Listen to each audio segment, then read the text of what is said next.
தனிமையில் ஒரு மனுஷனுக்கு கிடைக்கிற மிகப்பெரிய வாய்ப்பு என்னன்னா, பிகம் கிரியேட்டிவ். ஆண்டவர் சிருஷ்டித்துட்டு பேர் வைக்கல, நீ பேர் வைனாரு. நீ ஆக்கப்பூர்வமாக ஏதாவது ஒன்று படைப்பாற்றலை கொண்டு வாப்பா. Become creative. புதிதாக சிந்தி, புதிதாக யோசி, புதிதாக காரியங்களை செய். அந்த மாதிரி ஒரு படைப்பாற்றல் நமக்குள்ள வேணும்னு எல்லாரும் ஆசைப்படணும். கிரியேட்டிவாக இருக்கணும். அதுக்கு நம்ம மூளையை கசக்கினா போதும், ஆண்டவர் உள்ளேருந்து ஞானத்தை கொண்டு வருவார். இருக்கதே போதும், படித்ததே போதும், பார்த்ததே போதும் அப்படின்னு போகக்கூடாது. நிறைய கற்றுக்கணும், நிறைய படிக்கணும், நிறைய தெரிஞ்சுக்கணும், நிறைய புதுசாக செய்யணும் அப்படின்னு ஆசைப்படணும். அப்படி ஆசைப்பட்டீங்கன்னா ஆண்டவர்கிட்ட கிருபை கேட்டால் கர்த்தர் தருவார். சாலமோன் என்ன பண்ணார்னா, பேர் வைக்கல, எல்லா மரம், பூச்சி, பூண்டு, மிருகங்கள், பறவைகள் எல்லாத்தை பற்றி கவிதை எழுதினாராம். அப்படின்னா அர்த்தம், he was observing everything. சும்மா வீட்டுக்குள்ளேயே அடைச்சிக்கிட்டு உட்காந்துருக்குது இல்லை.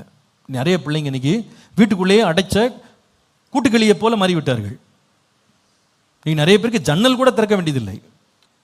எதுவுமே தெரியாமலே பிள்ளைங்க வளர்றாங்க. எது பிரயோஜனமானதோ அதை பற்றி என்ன பண்ணுறது இல்லை, பிள்ளைங்க படிக்கிறது இல்லை. ஆனால் அந்த மாதிரி ஒரு எக்ஸ்போஜர் இருக்கணும்.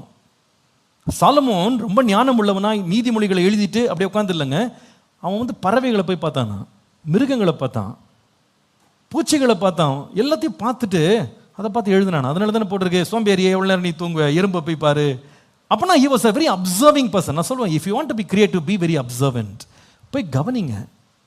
அப்படியே உட்காந்து தூங்கிட்டு இருக்காதீங்க, எதையாவது ஒன்று பார்த்துட்டு இருக்காதீங்க. Observe, learn.